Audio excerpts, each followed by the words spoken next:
मार्ग पर चलते जाइए, मार्ग से मत बिछुड़ना। अगर मार्ग से भटक गए तो फिर ठाकुर जी भी आपसे मुखारबिंद मोड़ लेंगे। माख दो राजपुत्रित्व महात्मानं प्रत्यनंदिते सम्यक शुद्धाय पुरुषं कूटस्थमजदुर्धृशम्। मेरे भाई बहन,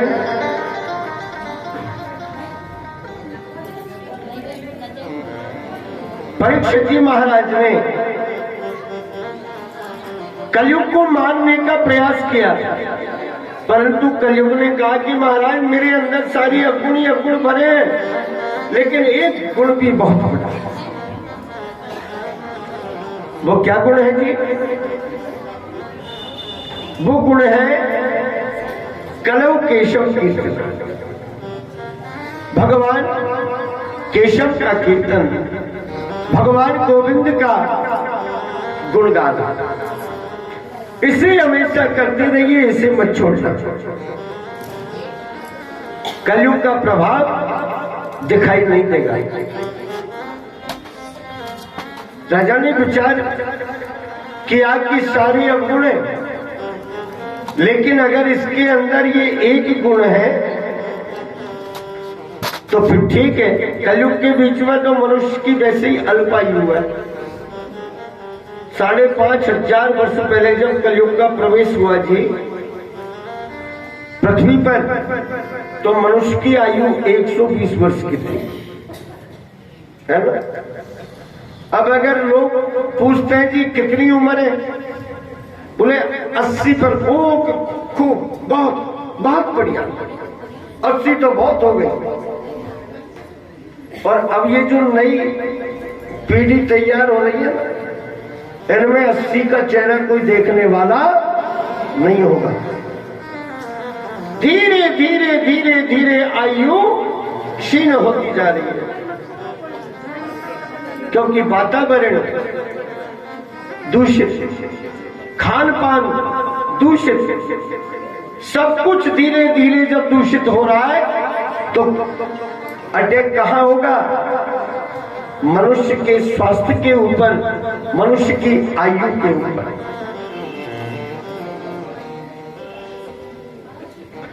मेरे भाई बहन, जैसे कहा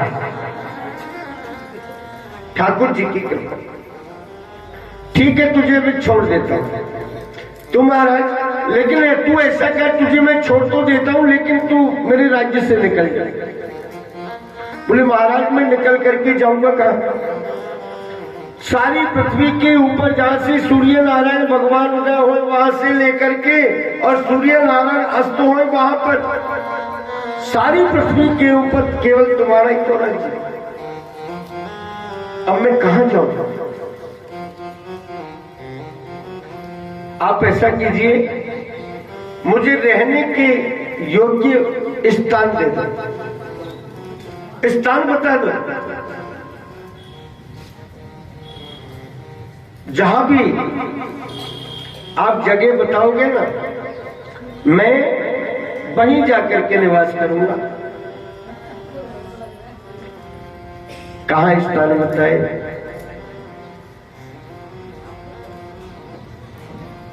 जीव हिंसा द्यूत क्रीड़ा, एक तो जहां जीवों की हिंसा हो, कसाई खाने में, एक तो वहां तेरा निवास। एक द्यूत क्रीड़ा, जहां जुआ का खेल हो, वहां तेरा निवास। और तीसरा परिस्त्री गमनम तथा वैश्याल्य के बीच में, जहां वैश्यावृत्ति हो, वहां भी तेरा निवास।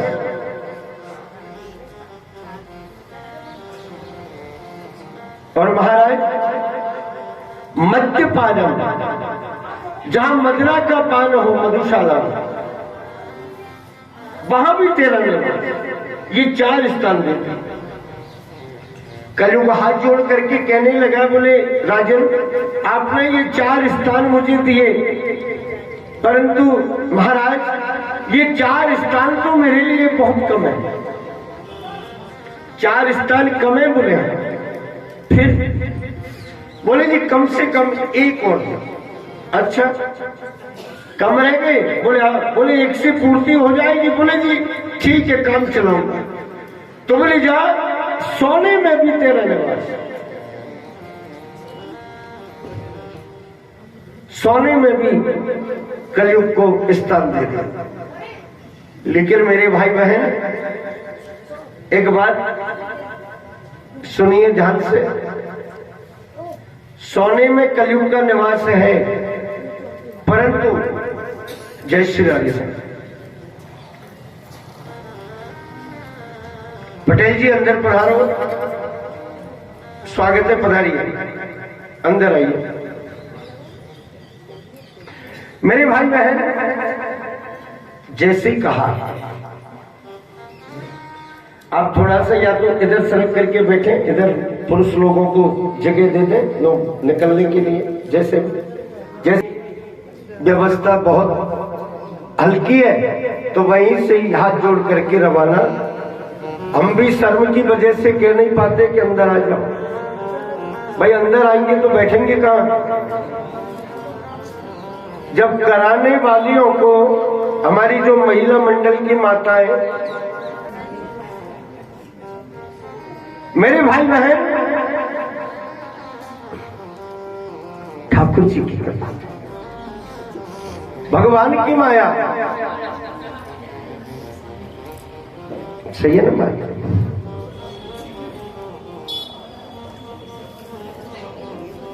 पांच स्थान दे दिए।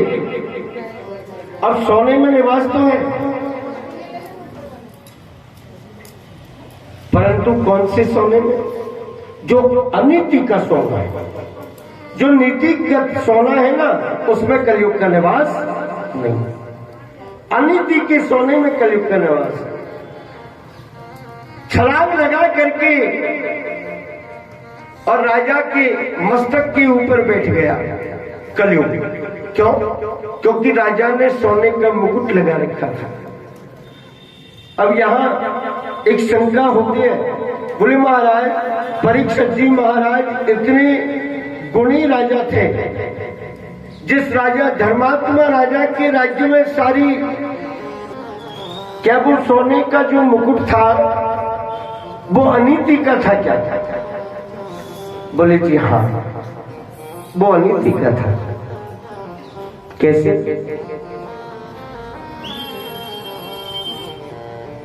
जैसे कि परीक्षित जी महाराज ने एक दिन अपने केशियर को बुलाया, भंडारी को, जो खजाने का लेखा जोखा रखता है, और बुला करके पूछा, बोले भंडारी हमारे खजाने में कोई कमी तो नहीं है?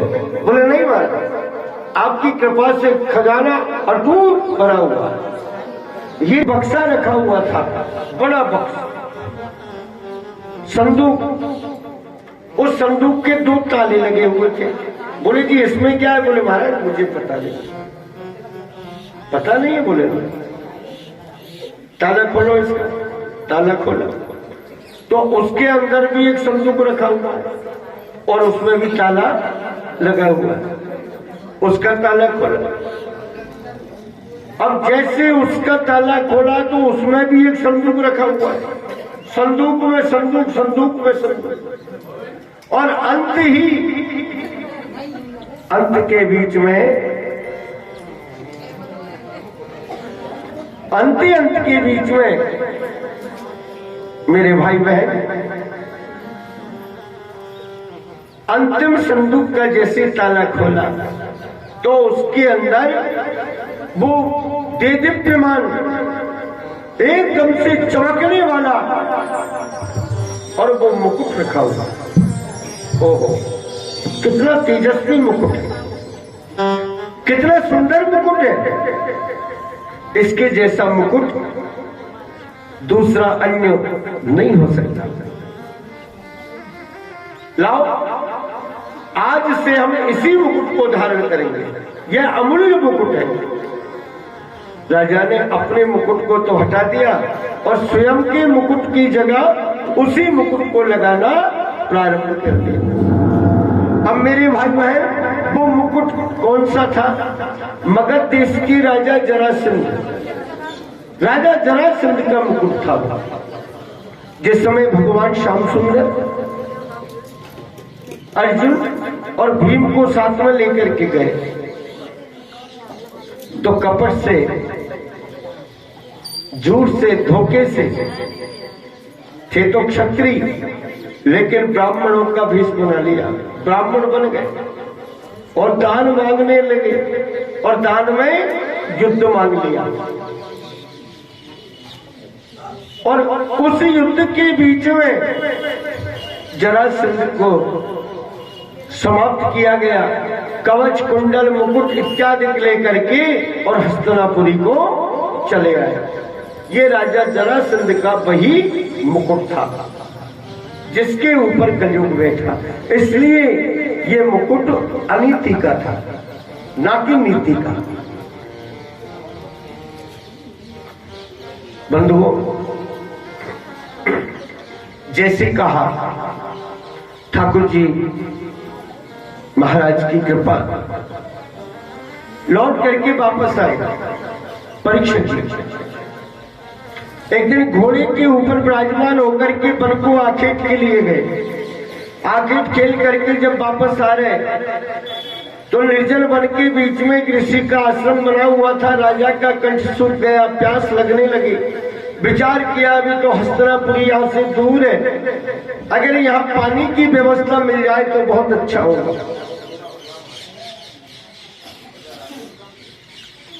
देखने लगे, कहीं पानी की व्यवस्था नजर नहीं आई।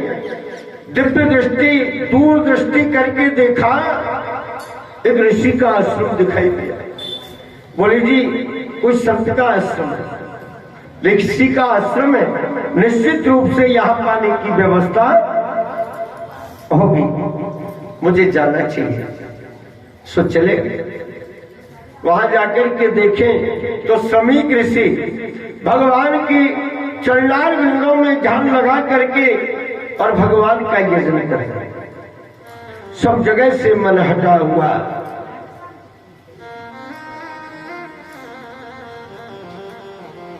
सब जगह से मन को हटा रखा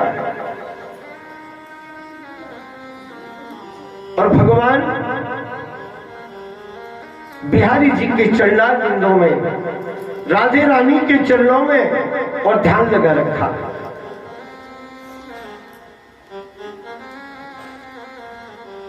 राजा ने आवाज दी है, महाराज, अरे ऋषिवर, अरे ब्राह्मण देवता, तनिक नेत्र खोल करके देखो। लेकिन ध्यान लगा हुआ था ठाकुर जी के चरणों में। अगर झूठ मूठ नेत्र बंद करके बैठते ना तो ध्यान खुल जाता।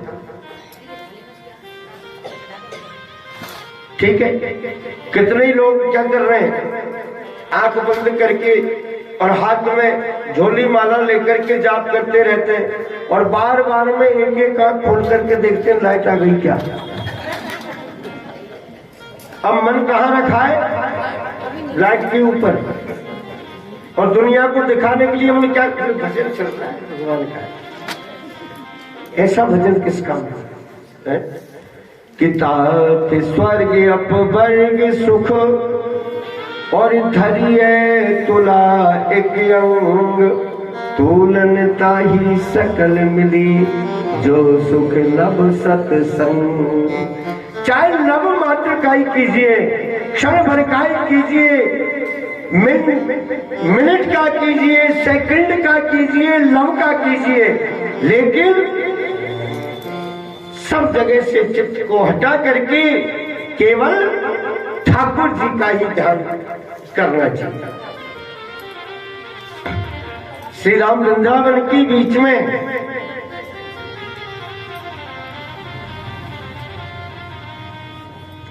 ये जो पागल बाबा है ना, इनकी कथा सुनी आपने? नहीं सुनी। कैसे संत थे पागल बाबा? बिहारी जी के मंदिर में दर्शन करने नहीं गए, कभी नहीं जाते। बिहारी जी रोजाना पागल बाबा को उनके आश्रम पे दर्शन देने आते थे। और ऐसे नहीं कि मेरे प्रभु, हे मेरे नारायण, हे मेरे जगदीश, ऐसे नहीं। लाला, ओ भैया, तनिक तो समय हो तो थोड़ी सी देर के लिए आ जा, फिर चलो जाइए। ठाट वाट से बिहारी जी को समय निकाल करके आना पड़ा।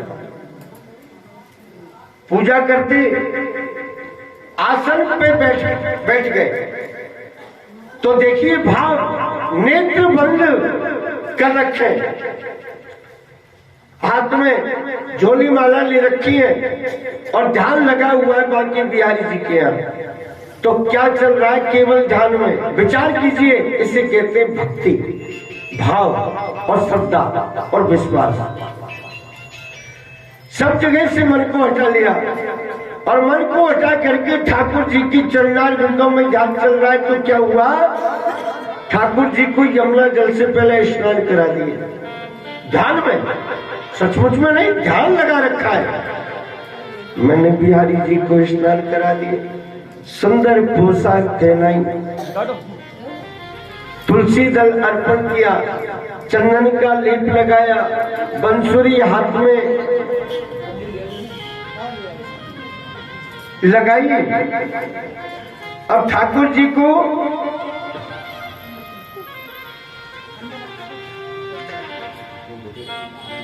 इनको पीछे की तरफ उधर ले जाके रखो, नहीं अभी से सबका ध्यान वहीं जाएगा।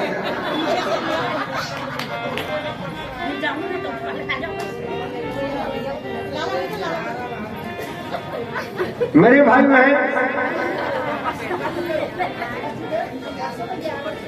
जैसे ठाकुर जी ने कहा, भगवान की माया,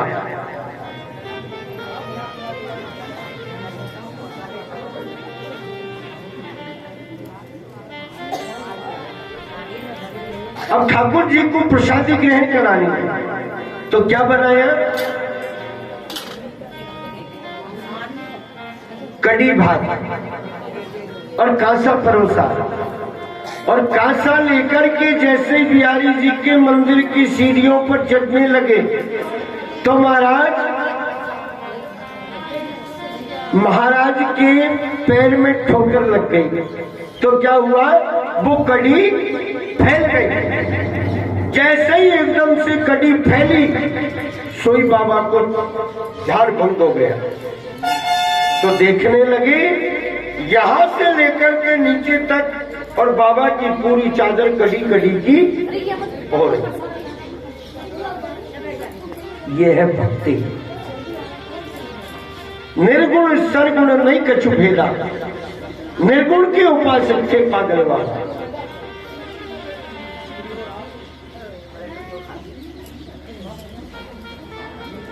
सगुण अलग है और निर्गुण अलग है।